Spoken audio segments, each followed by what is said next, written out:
you're fit and well. Yeah, everything is going really, really well at the moment. We had World Indoor Championships there 2 weeks ago. Really good performance by the 4x4 relay team. So I was delighted to be back as part of the team again. We came fifth, and it was a super weekend for the Irish overall. The games were in Glasgow, so it was so good to have, I suppose, a championship so close to home, and the support there was absolutely super. Uh, a couple of notable things have happened over the last number of years. Virgin TV have started to show the athletics, and it just feels like loads more people are watching everything and talking about it. And it feels like athletics is back in a big way, particularly over the last couple of years. 100%. It was super to have the coverage from Virgin Media over the weekend while we were in Glasgow. And like, I think with athletics being such a minority sport, sometimes in comparison to, say, like comparison to GA or the rugby or the soccer in Ireland, we've definitely got a lot of new supporters to the sport, which is super. And it's super for the kids as well watching on, because I suppose even for the international athletes in athletics, you're not, I suppose, household names to some people. So it's great to have that exposure. It's great to have that coverage. And especially for the year that it is in it as well, with Paris looming over the next few months. Yeah, Paris is looming, and I'm sure it's been looming for you basically for the last 2 or 3 years. You've had a tricky time, Phil, getting back to the point where you're sitting here this morning happy with life. Yeah, everything is in a really, really good place. But like, if I rewind probably to this time last year, even the year before, it was a lot trickier. I definitely went through a dark time, I suppose, mentally and physically. And I suppose it's very easy as athletes to share the highs of the sport all the time, but it's sport at the end of the day. It's not always going to be great. So definitely I battled through. I think it was more health side of things. Like for me, or for any athlete, it would have been a lot easier to have been a straightforward injury. No athlete or no sports person wants an injury, but at least you have a set road to recovery. With that, you know how you have a timeline as such. Whereas for me, I didn't have that.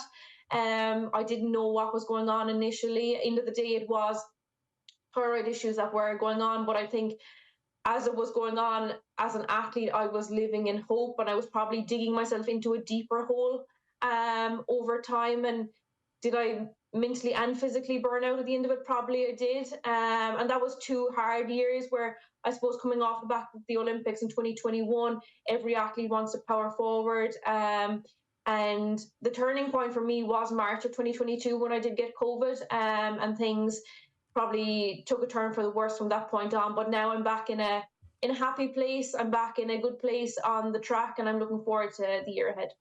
When you got COVID, it kind of seems to have triggered something else with regards to the thyroid issues. And that's the start of this bit where you're training and training as much as you can and you're running as much as you can, but actually you're not getting any better. In fact, you're getting worse. Absolutely. And for me, I suppose I know the ins and outs of training, and I know when things aren't good enough. So like it's hard to, I suppose, brush over the fact that the signs aren't there. And as an athlete, you always want to see the signs. And I suppose you're living then in that hope, and you're hoping that you're going to turn the corner and you're going to like see the good times again on the clock or feel good again. And I suppose I withdrew then from World Championships last summer because I didn't feel I had anything to offer the team. And at that point, um, I just needed to take a break. I needed to come off the train that kept on rolling and rolling, give myself that mental and physical break. And when I did, I suppose as athletes, we never want to put ourselves back. We always want to keep going. And sometimes you have to be pulled back in order to push forward. And that's what I did. And I had a great team around me. And I'm definitely in a much better place, as I said, mentally and physically, because I think we underestimate the mental side of things as well. Because end of the day, it is our full-time job as such. I do have another full-time job as well at the side, but like um sport has an awful lot of sacrifice, has an awful lot of demands. We train 6 days a week. It's 11 months on, it's 1 month off, and we're competing at the top level. So it is very demanding and does take your toll on it, on your body. And like for me, I suppose I've been very lucky. For the last 10 years I've competed at international level, made a major championship every single year. And the only injury that I did have was in 2019 when I broke my foot, but I still came back that year and made the World University Championships and the World Senior Championships. So I've had a very good run of it, I suppose, health wise and injury wise. So it was hard to deal with, I suppose, when I did get that knock and I wasn't getting the performances that I wanted to, and it was well off my standards of where I would see myself at. We talk to sports people pretty regularly on the show, Phil, obviously, daily basis, in fact. They talk an awful lot about the positive attitude, that sort of, sometimes it feels like almost a false positive attitude, right? Like you have to sort of convince yourself that things are in a better place than they actually are. And I'm just interested in your comments there about, you said earlier on you were digging yourself deeper into a hole. Was that your mindset willing itself to be positive, to help you through that, to get yourself back on train, versus the tension of, crap, there's actually something deeper at play? Or can you talk to us a little bit about how that sort of comes to a head? Are there people in your circle that you're talking to, or how all that manifested itself? 100%. And I think as athletes, we're definitely in a delusional world sometimes, even when things are going great. And I think you need that bit of madness too. But like for me, I was definitely living in hope of things actually turning the corner. And I suppose you're turning up to every track session or gym session, and the gym sessions were fine. It was a track where I wasn't seeing the signs, and you're like, okay, the next one will be better, and the next one will be better, but 99% of them weren't what you wanted to be. And I suppose for me, the turning point last year was nationals outdoors at the end of July, and I ended up coming fourth. And for me, that's well off my standard. The time was well off where I've ever ran before. So for me, that was the point of like, okay, I need to stop here now. And I'm glad that it was nearly so bad in a way that it did put a stop to it, and made me take that step back. But yeah, you definitely do have to live in that bit of false positive, and like it's easy to roll with it when everything is going great. And I think as athletes as well, it made me realize that we don't appreciate the good times, and we don't celebrate the small things. And I don't mean like celebrating in a big way, but like that's just day-to-day life. That's not even, it doesn't even have to be sport, but you need to stop and appreciate the good moments, because when the bad moments roll around, you're living in it, and the good ones are forgotten about.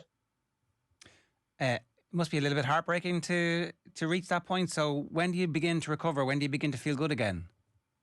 So for me, it was definitely like I took 4 weeks off at the end of last summer, and I came back into winter training. I started winter training far earlier than I usually did, so I had a long winter, few months of the slog and the hard work. But I began to enjoy the sport again. There was definitely times where I was like bitter with the sport, went to training because it was routine, but wasn't enjoying it in the same way. And now that I'm out the far side, I definitely was in a much darker place than I actually realized. But now I have a great group around me. I have my training set up in Waterford, but I do balance going back to Cork an awful lot more now as well, because I'm at the stage in my career where I do need to have that balance of everything. I always have people to train with when I am in Cork, both in the gym and on the track. So it's great to have that balance. And I suppose now that the Mardyke Arena is closed, that balance and that track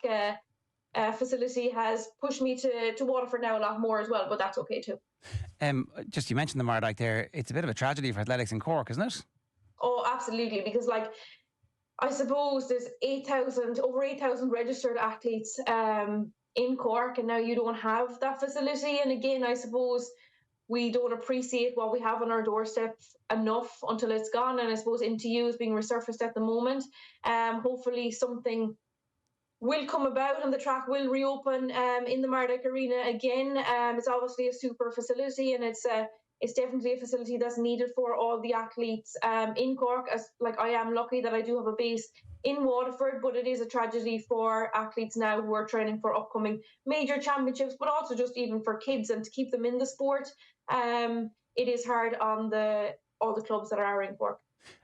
To go back to yourself then, after that period of darkness, when do you start running times that you think, okay, this is acceptable, Phil Healy's back? Yeah, I definitely got the signs, I suppose, earlier on into training, and I would realise, like, okay, that's a much better session, and I have all my training diaries from the last few years, and I know what's good enough and what's not good enough. And then I suppose as we're approaching indoor season, and it is time to race again, I did get the signs, and it was like putting myself back into that environment and putting myself back into racing again. Like, definitely it did take a while to get that confidence back up again, because that's 2 years where you're out and 2 years where you're not getting the performances where you wanted to go. And even looking at the World Indoor Championships, obviously selected in the relay for the 4x4, but then I also got an individual invite over the 400 meters as well. But I did turn down the individual invitation to focus purely on the relay because I didn't have enough races I felt under my belt to put myself out there into that environment, but I wanted to give it to the relay because it's obviously a really important year for the relay. We have World Relays coming up in the next few weeks, and that's where we our only chance majority to qualify for Paris. So hopefully we can get the mixed relay over the line. That mixed relay was in Tokyo, but also the women's 4x4 this year as well. That's in the Bahamas, is that right? Yeah, so the Bahamas in the first weekend of May. So we go on a training camp to Florida at the end of April before we move on then to the Bahamas. Okay.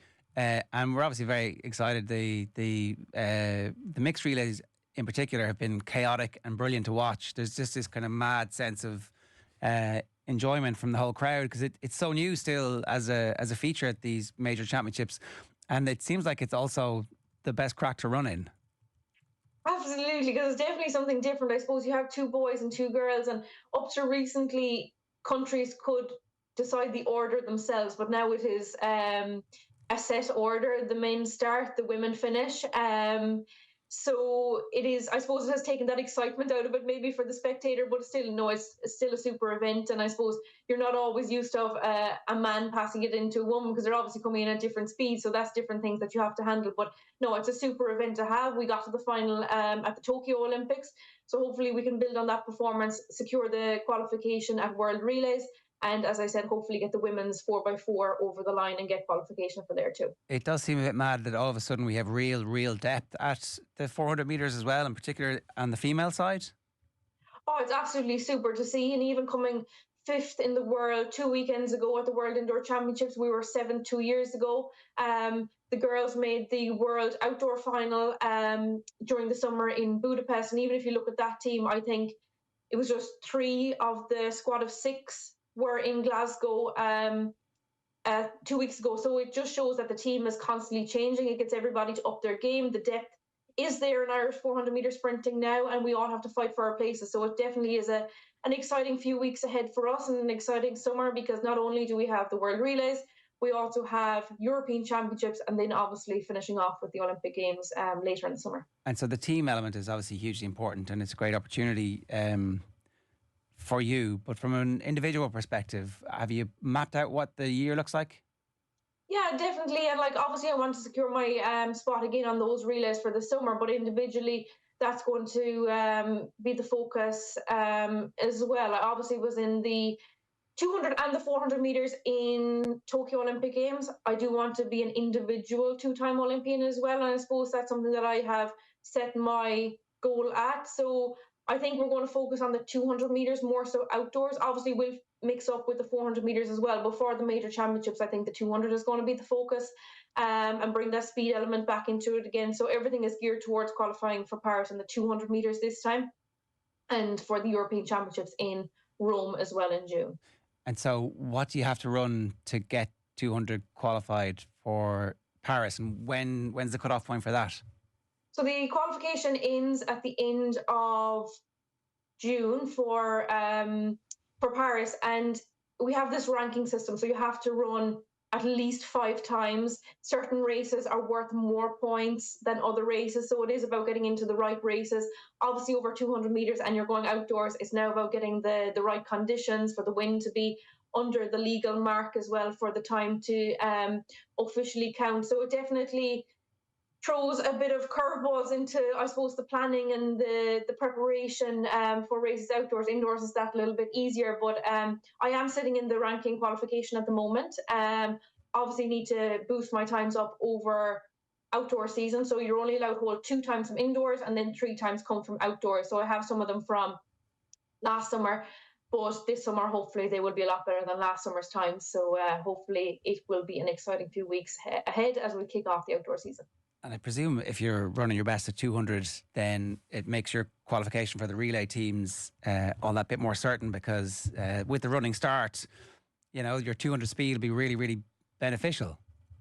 100%. And I think, like, even say at World Indoors, 2 weekends ago, I ran the first leg, and I suppose speed is important on that first leg because you break in after 150 meters, where all the teams cut in from your actual own individual lanes into lane 1 and 2. So the speed definitely is important. And when we go to outdoor season, that break comes in on the second leg. So that's where I usually run on the 4x4 outdoor. So 100%, hopefully I can cement my spot on that team. No one is guaranteed their spot. Everybody will be fighting it up until the championships. So yeah, it's all to play for, and it keeps everyone on their toes. Do you become less of a software engineer the closer you get to the summer, Phil? How does that work? That's definitely something I will have to balance as well. But you know what? It's actually great to have the full-time job on the side, and I suppose sport is my full-time job, a second full-time job too, because like I'm 29 now, sport isn't going to last forever, and I suppose it's important to realize that as well. And you do need to have your fallback. And for me, sport is really important, but my career is also really important as well. And I suppose the last 2 years highlighted that for me, that sport isn't going to always go your way. You're not going to get, if there's times where you're not doing the performances, you're not going to secure your funding year after year. So not only is it building my career profile and getting that experience so that when I do retire, I can push on with my career side, but I suppose it's also having that financial security as well. Is it hard in the meantime when you have to balance all that in one at once until one finishes? It definitely is at times, but for me, I suppose I can work from home always, so it definitely makes those things a little bit easier. It is very flexible, and the company are very supportive. But I think it becomes routine. Do you know, like I started work in October of 2022. I'm now a year and a half into it. It is routine. It's just like going to school almost. Like obviously college, you lose that structure, and you have that bit more flexibility. So it definitely makes me organized. Definitely makes me disciplined, and at the same time, I'm working on that career side as much as the sporting side. You don't have to explain to your employer, listen, I'm going out for lunchtime here, I've got a bit of a commitment. It's it's understood. No. So Sun Life is a company that I work for, and they're super. They're based in Waterford, but no, it's brilliant to have, and I suppose I am lucky to have a career where I can balance both. I know there's plenty of athletes who are doctors, physios, nurses, working in, I suppose, a profession that isn't as easy to balance. So I'm very lucky in that way. I know you say it can't go on forever, but at the European Championships, there were various sprinters that the commentators go, and of course, she's 42 this year, like, holy moly. So you've got about 12 years left if you want. I know it is mad that some athletes go on, and I suppose, like, as I said, I am very lucky injury-wise. My body has been responding really, really well. So we'll definitely do this Olympic cycle. Will I make it to 2028? I'm not so sure. But yeah, even if you look on to next year, we'll still have World Championship, we'll have European Indoors. There is an awful lot to play for. Again, have I fully decided when I'm going to retire? Absolutely not. I think you just have to roll with it and keep doing it when you can do it, because I suppose you're going to be finished for long enough as well. Yeah, exactly. And there's so much to the excitement of the relays is something very new, and I think the whole country is kind of woken up to the 4x400 possibility. So we're all going to be paying attention to what happens in the Bahamas. Phil, it's great to have you back. Feeling so happy with life. Thanks a million for joining us. Thanks a million. Thank you for having me.